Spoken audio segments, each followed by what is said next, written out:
Newsflash, the easiest way to get what you desire is to do this one thing that you do all the time, and you probably take it for granted because it's something that is so normal for you. But I want you to know that the thing that you do all the time is a very powerful tool, and this tool can help you get everything that you need.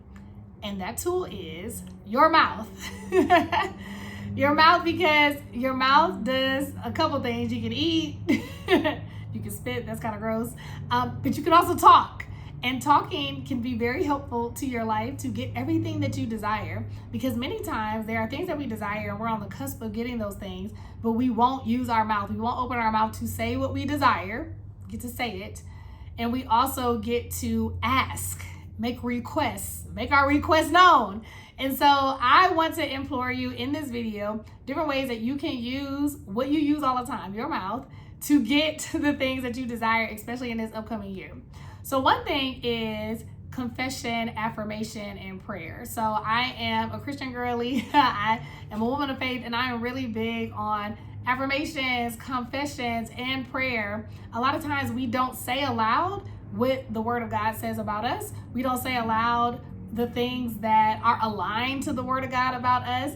And you know, faith comes by hearing, and hearing comes by the Word of God. The more that we say it out loud, the more that we hear it, and the more that we hear it, it helps us double down on our faith.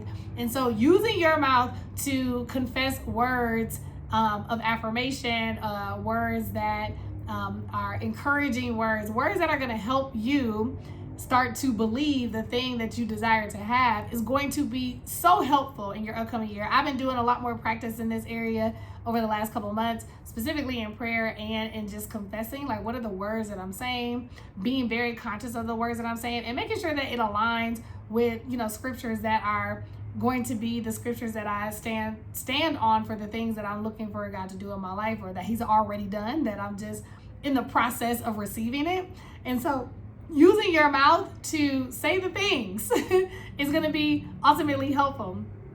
The second thing that you can do with your mouth in terms of what you can say. So I said first, you know, confession, what are your affirmations? What does your prayer life look like? Those things, you know, using your words to say that, that's a big shift that can help you if you haven't been doing that. The second thing is you can be using your mouth to promote. And so I think promotion gets a bad rap, you know, tomato. It gets a bad rep, right? When we say promotion, because people are so scarred about being pitch slapped in the DMs or in real life. They expected to go one place and now they're being sold to, or what have you.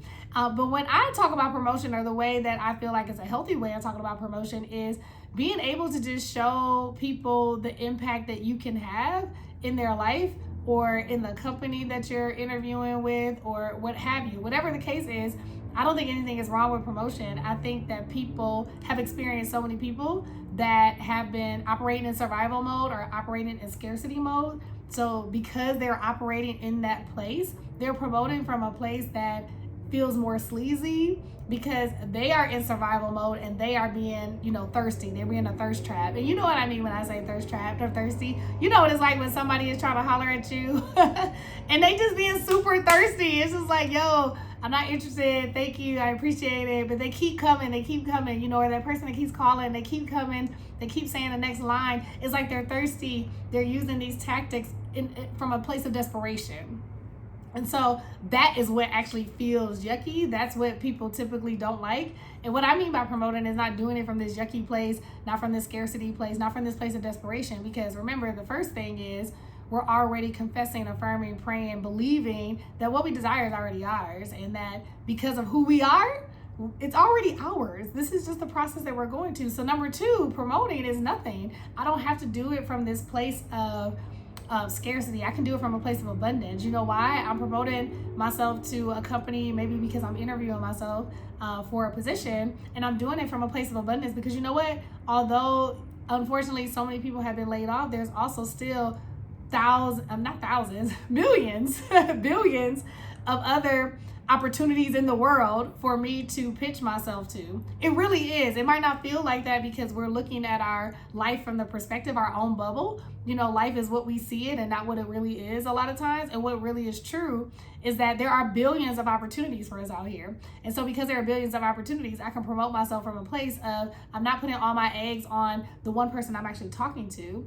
I'm putting my eggs in the fact that there are billions of people, and the more that I get skilled at promoting myself, then I'm putting myself in front of enough people to eventually land the thing that I know I desire to already possess. And so how can you get better at promoting yourself and not feeling bad about doing it? I know I did this challenge that I can't wait to actually do the whole thing. I plan on launching it in 2026, maybe by the end of the year, if I can get myself together, is this 900 Ask Challenge. I actually challenged myself to talk to 900 people. I didn't do it, but I learned a lot from it. I talked to almost 200 people, but I'm gonna rework it because I do wanna, challenge myself to do it again in 2026. And in doing that challenge, it wasn't necessarily promotion in the sense of what we might see promotion as. It was really sharing the value that I have, that I could benefit or impact someone else or their company. And my conversation with them was in such a way that it didn't feel sleazy, because I really wanted to understand their needs. And if I felt like what I had was something that could impact them, that's when I actually talked about what I did. And most times they would just ask me. So I didn't even have to say things right away or do anything cold. It was very relational. And so when we get a handle on doing that more often, and we do it from a place of abundance, for me, I was talking to 900 people. So it's like every one person I talked to, I wasn't like so hard on making sure they're the one that says yes to me, because I'm talking to 900 people. It's like, they want to say yes, cool. If they don't, it's fine. I'm talking to other people and I respect that. And so we can be from that place.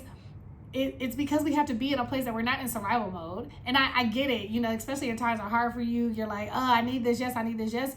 But that's the challenge. We have to get to ourselves to a place where it's like, I don't need the yes. The yes is already available to me. I'm talking to different people, and at some point I'll get the yes.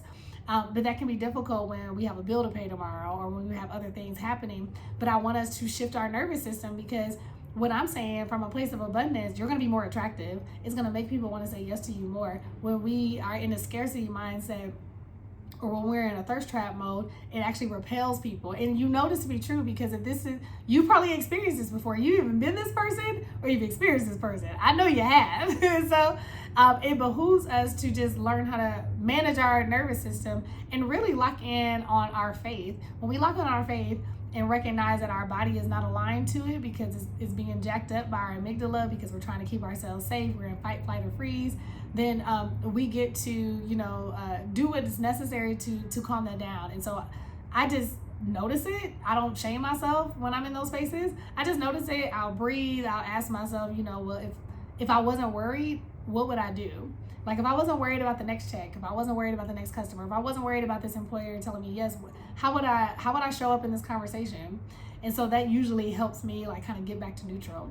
So I hope this was helpful to you, because I know what it's like to be in a space where you need to bring in dollars, just to be quite frank, right? And I believe too that there is also a better way to do it, especially when we aren't getting the result that we desire. And so I found that digging into my faith, using my words to help me get the desires that I desire.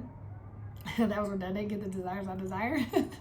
And while also just making sure that I'm promoting myself, I'm doing my part, right, of sharing, my good stuff with other people, and then just doing it from a place of abundance versus scarcity. Those have really helped me to get more of what I want, only by using my mouth. This is me talking. So if you like this video, then you'll really love my 3-day challenge. I'm doing a 3-day change challenge backed by popular demand at the top of December, just to help anyone that is, a woman leader, entrepreneur, working full-time, being in the entrepreneurship streets too, and just really wanting to see a different result in their business, in their life, whether that's balance, that's peace, that's profit, by really just shifting what they're doing to being something that is aligned with who they are showing up like. And so if that sounds like you, then go ahead and click below, and I can't wait to see you there and in the next video. Bye.